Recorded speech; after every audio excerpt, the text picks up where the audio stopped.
Yo. Hello.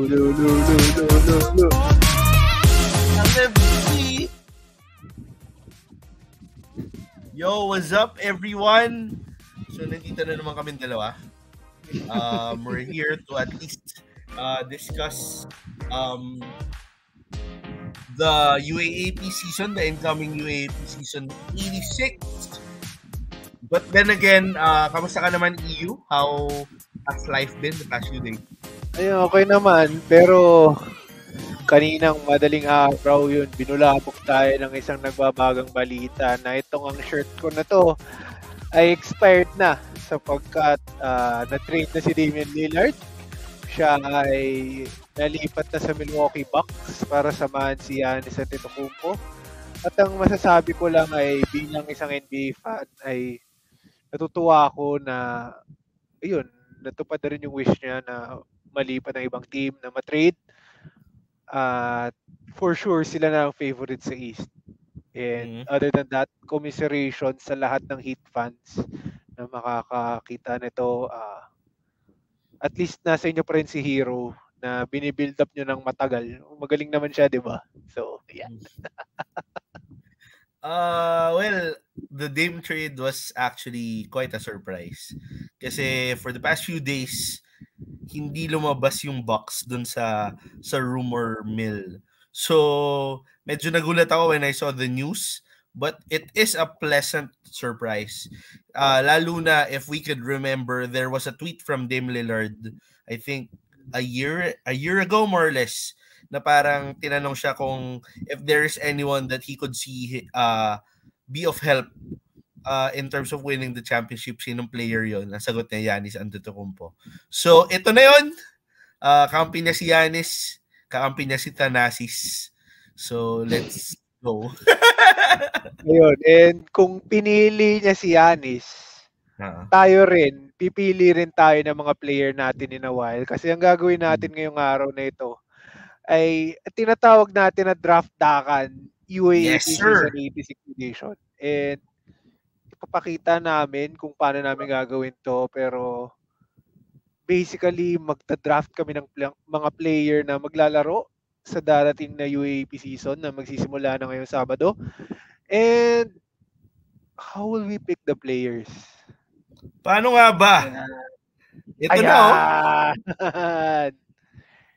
So kung familiar kayo doon sa mga nakikita nyo online sa timeline ninyo, parang ganun lang din to. So si EU actually created the table. Sige EU, if you can explain it further. Ayun. So ito yung table na ginawa namin. Yung meron kang budget, you have a budget of 1,500 pesos, and the goal is to create your UAAP Season 86 starting 5. And with that in mind, only one player per position. So, hindi pwede yung puro sentro ka o puro ka point guard. Yun lang naman yung pinaka-restriction. At yung 1,500 peso budget. So, it's completely up to you kung ubusin mo ba yung 1,500, kung magtitira ka ba. Kung gusto mong isang buong row na puro 300, okay lang yan. Basta dapat isa lang per position. Yeah. But so, for this episode, sige, ano yung tanong mo? Kung may natira ka dun sa 1,500 mo, pwede ko kunin. Pwede niya ipambili ng Gen Ad yung sukli. Kasi kung makita niyo yung presyo ng mga ticket, parang yung mga sobra kaya niyong bumili ng pang Gen Ad. Hindi, siguro kung may extra ka dun sa 1,500, makakapili ka rin ng ball boy mo. Sino yung ng mga player mo magte-train. Pero para sa episode na to, hindi kami basta-basta pwedeng pumili. Magsasalitan kami ni Mora at mauuna siya. So pag nakapili na siya ng player, hindi ko na siya pwedeng piliin. So sige, actually, Mora, hindi ako mauna, bro. Lalabas si Sid para magsabi kung sino yung mauna sa atin. Magugulat na lang tayo kung sino man. Hindi. Hindi, ikaw na muna. Ayan, sige. So, sino bang una mong pipiliin with a budget sa ultimate starting 5? Considering everyone is healthy? considering everyone is healthy, ubusin ko na yung 500 ko. I'll go Jerome Lastimosa. Just because I think he is a cut above the rest in terms of talent. Ooh, okay. So hopefully he gets to play as soon as possible. Tinanong nga siya kung kumusta siya. Sabi niya makakalaro naman siya. And that's definitely a great pick kasi yung last game nga niya last year, sinisigaw na MVP, MVP. Kasi Yes. ang iniisip na ng mga tao nun either magpo-pro na siya or may offer na siya sa ibang bansa. But he chose to stick it out for this coming season and I hope it turns out well for him. So, for Mora, kung ang first pick mo ay si Jerome Lastimosa, ang una kong pipiliin, the reigning MVP, Malik Diouf. So, I might as well lock down their spot. And he's also a heavy favorite to repeat, especially that he is now most definitely the best FSA or even the best player in the UAAP. And being the best player in the best team will only kaya ko rin siya pinili. So, lalo na't wala na rin si Ange Kuwame. So, undoubtedly is the best player among the bunch. So, yun lang. Actually, nawala sa isip si Diouf. That's a good pick, EU. Parang dapat yun yung kinuha ko. Pero no worries. Said pwede pang pa-zoom out. Sorry. Okay na yan. I guess my second pick, naniniwala ako na merong ipapakita yung bata. He would actually be a threat and his eligibility would be something na I guess crucial to his team lalo na nawalan sila ng talent. Kailangan ko ring babaan yung pick ko in terms of monetary value kasi nag 500 na ako kanina. So I'll go Francis Lopez. Oh, Lebron Lopez. Aba. Paaga, talagang mula nung nalaman mo na eligible na siya, pinili mo na siya agad. Oo, pare. As in, nun pa lang, mga a few days ago, pinili ko na. So, you have Jerome and Francis Lopez. So, hopefully, he lives up to the hype as one of the heavily recruited rookies. So, wait lang. Sino magtatrack kung magkano pa yung natira sa atin? Well, kung ikaw 500 plus 200, 700. So, may 800 ka pa? 800 pa ako, yep. Okay, so... Just, track lang natin for the viewers. So, may 800 pa ako. Sige, so kung ang pipiliin mo ay si Francis Lopez, ang pipiliin kong sunod, para lang sigurado na this might be a bit out of the blue, but for my next pick, I am selecting Harold Alarcon for 400 pesos. Mr. Miles Bridges. Miles Bridges. Among all of the locals in UP, he has impressed me the most, even more than JD Kagulangan. I expect him to do really well this season, especially after finishing in the Mythical 5 sa Phil Oil. And I'd say that he's a Mythical 5 candidate kasi he'll be starting and most of the defenses will probably focus on JD, on CJ, and Malik. Tapos siya yung mapapabayaan when in fact, he could make a case for being the most talented local in UP. And with that, sana, I think he'll have the chance to turn pro early after this season, given what I expect of him this coming season 86. So, Tsaka sino ba makakalimot dun sa minintiks niyang free throw, pare, tsaka tinira niya sa tres. Pare, out of pure willpower. Grabe yun. Puso. Yun nga, dapat nga, honestly, kahit Ateneo fan ako, dapat foul pa nga yun eh. Ito si Kun eh. Dapat foul pa talaga yun. So, I'm guessing nasa utak na yun and he'll bring that to this coming season. So, your next pick? Okay. My next pick, sinabi mo yung pick mo kay Alarcon is quite out of the blue. Siguro yung akin out of the blue din kasi out of the blue band of brothers.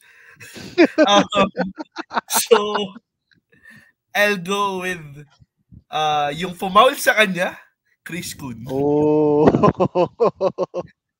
So, sige, bakit si Chris Kun ang iyong next pick?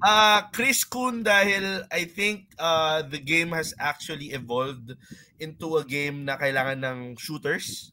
Also, Jerome Lastimosa plays the ball, plays on ball well, but he also plays off the ball well.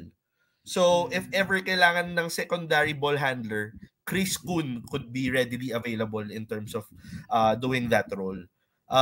So, I'll have to go with Chris Kun, and I think after having enough experience the past 2 years, feeling ko this would be the season na aangat yung laro niya. Possibly, Larry Fonasher-like.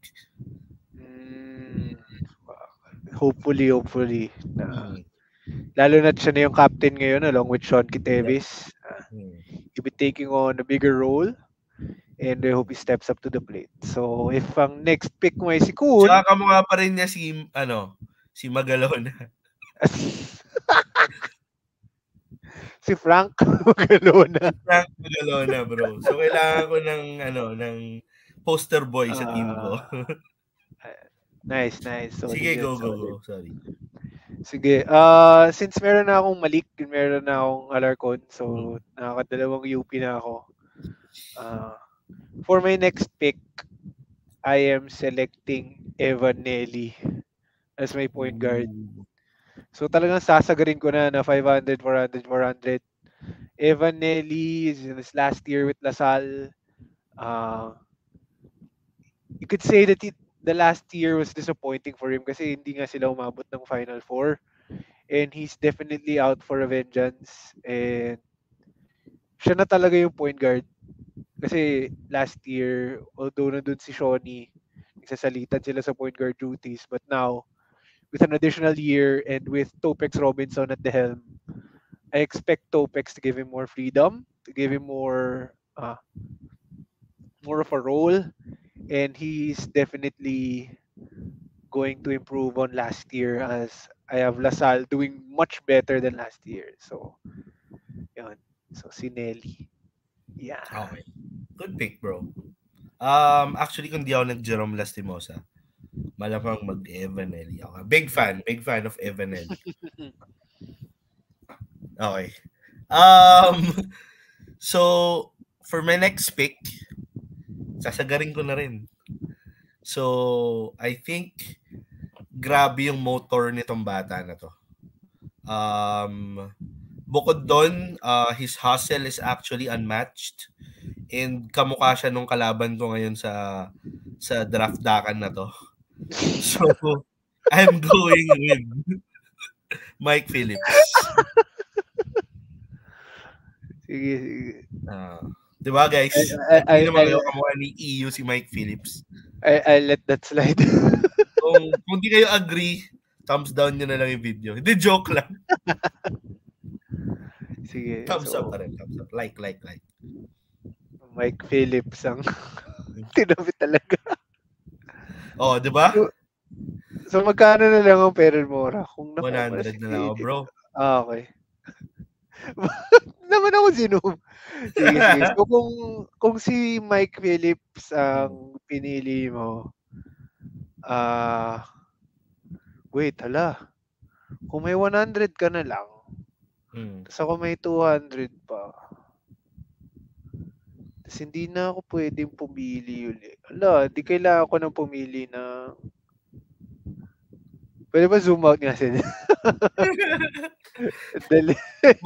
Proven na magkamukha sila, bro. Zoom out distract ako eh. Ay, oo nga, no. Hindi. Pwede pa naman. Sige. Ano na lang ba ang kulang mo? Small forward. Pares tayong wala. Hindi, meron na ako. Si Alarcon. So, pwede yung huli kong dalawang pick. And for my last 2 picks, sure na yun. Kasi hindi na niya... Ay, hindi. Ang wala ka, PF. Meron, bro. Small forward. Okay. Sige. Ako, man. So, ang next pick ko, another Lasallian, CJ Austria. When I was making this grade... Ay, di ba? Sorry. Ni Ami, pare. Ay, sorry. When I was making this grid, I was debating as to whether to put CJ Austria or Mark Nonoy at the SG slot. And I ended up choosing CJ Austria because I expect him to be that starting shooting guard that Dave long so needed.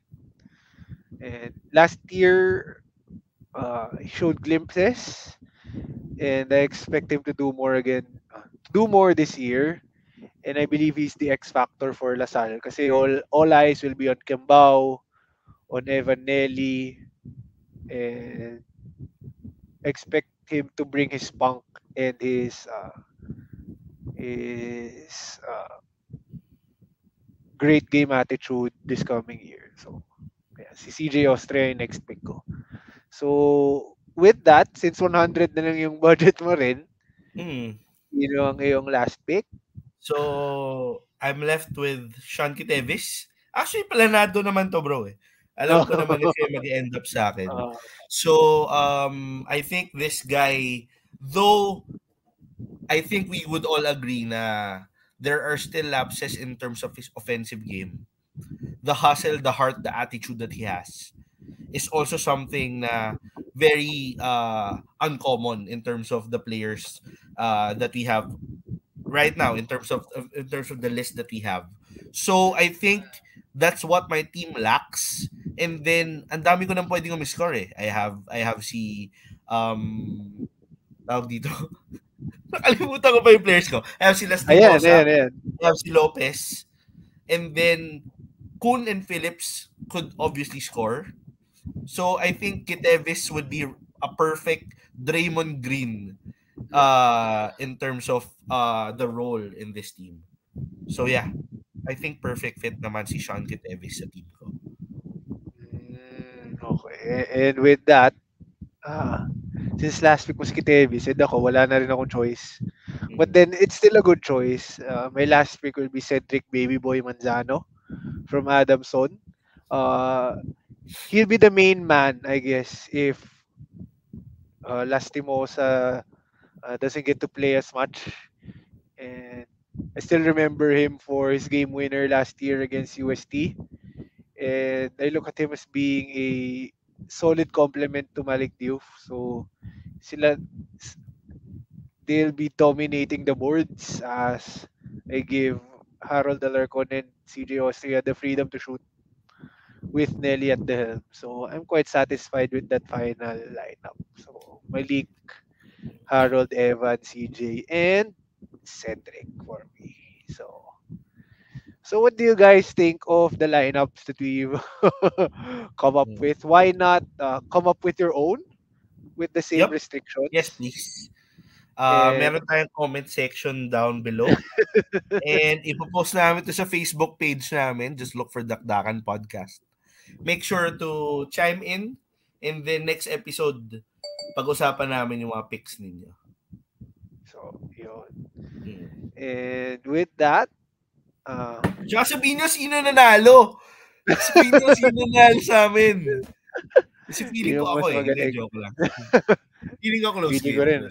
Feeling ko rin ako. Feeling din ni Sid siya nanalo eh. So, yun. So, create your own teams. We'll be posting it soon. And, syempre, with the budget din. And we look forward to the upcoming UAP season this coming Saturday. So, The first games have already been scheduled sa MOA Arena. If you have the time, get to see the games. And with that, that's the end of our episode.